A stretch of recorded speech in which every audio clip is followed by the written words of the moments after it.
It is Sunday, the 4th of August, 2024. My name is Pigeon Rose, and this is my song of the day.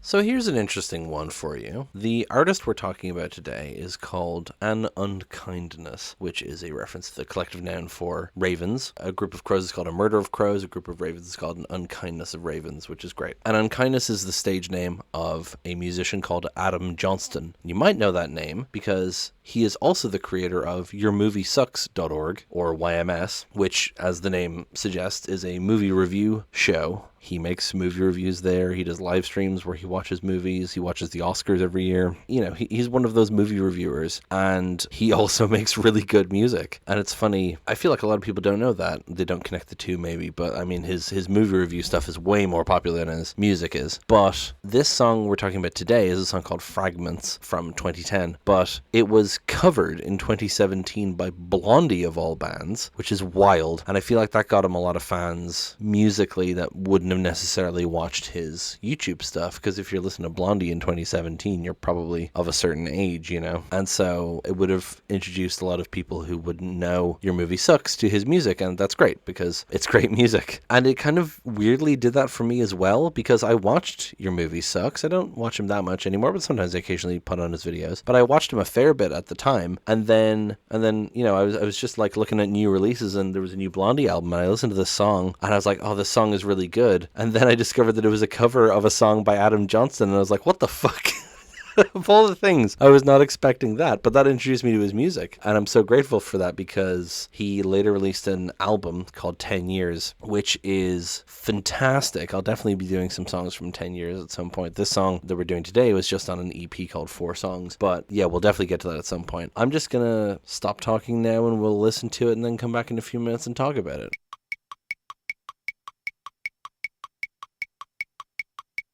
Oh, it's so fucking good. I love a song. I think I talked about this when I was talking about like the longer songs like Exist and stuff. But I love songs that go through like different sections. And I love the progression of this song, because it starts off with just the vocals and piano, and then you get drums and guitar, and it gets faster, and then it gets slower again for the outro. I love the way this song is constructed. And it's what's really interesting about the Blondie cover, which I will of course link below and you can check out yourself. The Blondie cover is a whole big arrangement with strings and electric guitars and everything, and the An Unkindness version is very pared back because it's mostly Adam. Genius says that the guitar was performed by the producer Dave Stolen, but mostly it would have been Adam doing the instrumentation for it. And you know, the Blondie album has the entire band of Blondie plus whoever else they hire to do it, right? Because they're a way bigger act, so it has this really full, lush sound that I really like. And you've got older Debbie Harry's voice. The younger Debbie Harry had that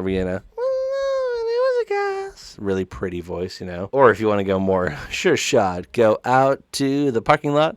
But you know, her older voice has this really like commanding, there's this particular brand of old woman voice. I don't know if she'd like me calling her old, but how old is Debbie Harry? Hold on. She's 79. Okay, she's fucking old. There's this particular brand of old woman voice that has this kind of dramaticness to it because of the way the voice has changed, you know? And so where Adam is going like, you can't create more time, she's going like, you can't create more time. It's like real, like stagey, you know, theatrical is the word. And I originally preferred the Blondie version because it's the one I heard first, and I loved how full it was. But I've come to appreciate the original more, partially because of how pared back it is. But I still think the Blondie version obviously is a great cover, and it's wild that they did it. I really like it though. But anyway, let's talk about the song itself. So lyrically, it seems to be about someone kind of discussing their own self-doubt and trying to like be better. And some people in Genius say it's someone addressing themselves. I have always kind of thought of it as like an omniscient narrator addressing someone, which kind of makes it someone addressing themselves. But it's also like the lyrics are really clever too. It's full of wordplay, because the first verse, right, is you can't create more time, you just make it. If you want a new life, just take it. Which, you know, making time is something you say when you mean that you'll find room in your schedule. You're not literally creating time. So he's saying you can't create more time, you just make it, right? If you want a new life, just take it. Taking a life is murder or suicide, is probably the implication here, right? So it's, if you want a new life, just take it. take your life, right? It's an interesting sort of wordplay at the start here. And then you get, and if you want to change the world, then speak real clear and make sure someone's listening. And if you want to break my heart, then stay right here and don't go anywhere. Now, I originally, when I heard this, thought of that as meaning like, I don't love you, so if you would break my heart by staying here. But like I said, people in Genius saying this is someone singing to themselves, they're saying like, if you don't do anything, like if you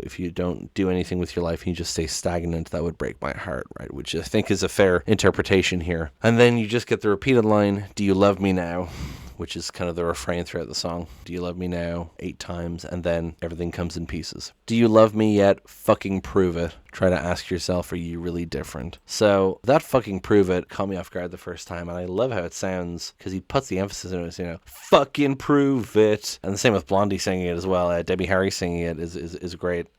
And the same with Debbie Harry singing it. Him saying, do you love me now, to himself, like, am I good enough, right? And then, do you love me yet? Fucking prove it. Like, I don't believe you, right? And then, know that your life is more frightening than writing a song. It's an action of fractions you're passing along, and these oceans of emotion will crash once they hit the shore, I promise you. This is what I was saying about wordplay as well. Just really good internal rhyme with actions of fractions, oceans of emotion, just great songwriting here. Yeah, your life is more frightening than writing a song. Like, living your life is a harder experience than just like making art about it, which is an interesting sort of thing to say here. I also used to mishear this a lot before I looked up the lyrics, because he says, these oceans of emotion will crash once they hit the shore, I promise you. But that's kind of like, not whispered, but it's said kind of quieter and away from the microphone a bit, like under his breath. And so I thought it was, will crash once they hit the shore like a monsoon, which does make sense in context, but I promise you it's still interesting there. And it's the closest I will get to sincerity. Every praise I make just looks so fake and crude to me. That's the closest I will come to purity. Simulations never follow me. Do you love me now? So you get this thing of like how praise, compliments feel fake, and this is the closest he'll get to sincerity. The closest to purity, simulations never follow me, just like struggling with this self-worth and seeing the reality of a situation. And then you get the do you love me now, but it's my heart is made up of pieces. Tying into the title of Fragments, he says everything comes in pieces, and then my heart is made up of pieces. Like, again, talking about like heartbreak, but also about like putting it back together and trying to get all the parts of it right. Do you get it yet? Can't you see through this? You know all too well you cannot make things perfect. No, I'll be shifting through lists of these possible loves. With this pain in my brain, it feels scattered like doves through the sky where my eyes have been drifting towards recently. Now, this makes it sound more like a romance, like a love song, which it very well could be. But I do think it's interesting of the do you get it yet instead of the do you love me yet, right? Like, he's like, do you understand the message I'm trying to say in this song, You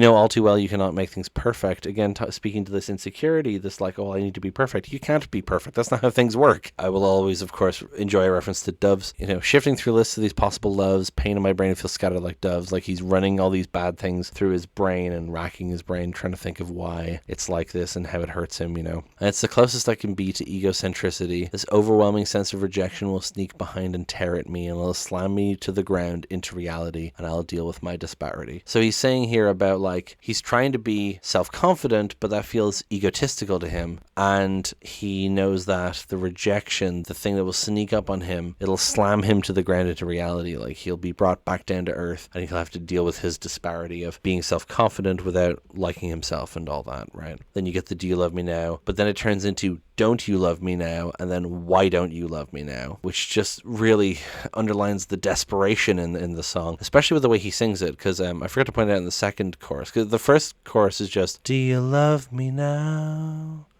Do you love me now? It's quite soft, And the second chorus is, do you love me now?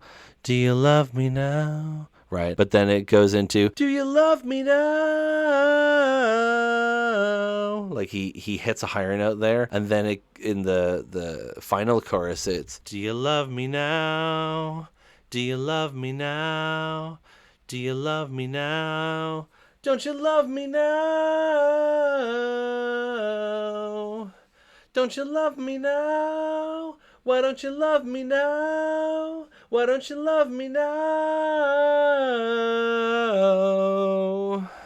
And I love when singers do that. I'll be talking about this next week because I'm going to be talking about Quiet Company, and he loves to do that, the singer from Quiet Company. But the dynamic in the vocals there, when he goes from the low to the higher, line to line, the do you love me now? Don't you love me now? Like, the way he jumps up. I love that so much. I love when they do, especially because he starts belting it too. And then you get the outro. This is where I fall down, shattered on the floor, as I'm swept around with a million more pieces of myself I once learned to lose, though it never helped me forget the truth. You can read this in a few ways. You can read it as being accepting, right? I'm shattered on the floor. I can pick myself up. But also that whole idea of, though it never helped me forget the truth, it's like he's kind of saying that he'll never accept himself and that he'll never forget the truth, in quotation marks, that he's not worth this, that he will be shattered forever. I love this song. I love it so much. The self-reflection. It feels overwhelming, like he says, about the overwhelming sense of rejection. Like, it's so frenetic, and I love it so much. I think that's pretty much everything I have to say about it. Please go listen to it and the Blondie cover. Thank you so much for listening. Please hit like, give me a comment, hit subscribe, tell me what you thought of this. Tell me if you like Adam's movie critiques, because a lot of people don't. Please tell other people about this show. Thank you so much for listening, and I will talk to you next week. There's no theme next week, I should say, just more songs I like, although there are specific songs I'm picking because next week will be the 100th episode, so that's wild. Jeezy crazy. All right, thank you so much for listening. I'll talk to you tomorrow. Break it down.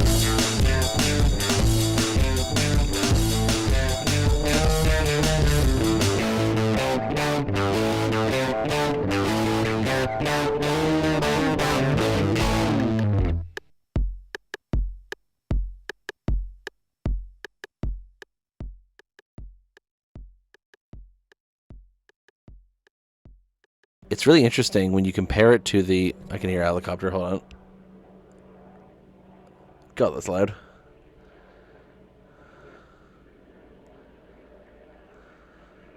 Shut the fuck up. Go away. I'm trying to record. This is what happens when you live beside a river that a lot of people fall into. I think it's far enough away that I can start recording now. What the fuck was I saying? And it's the closest I will get to sincere... Get?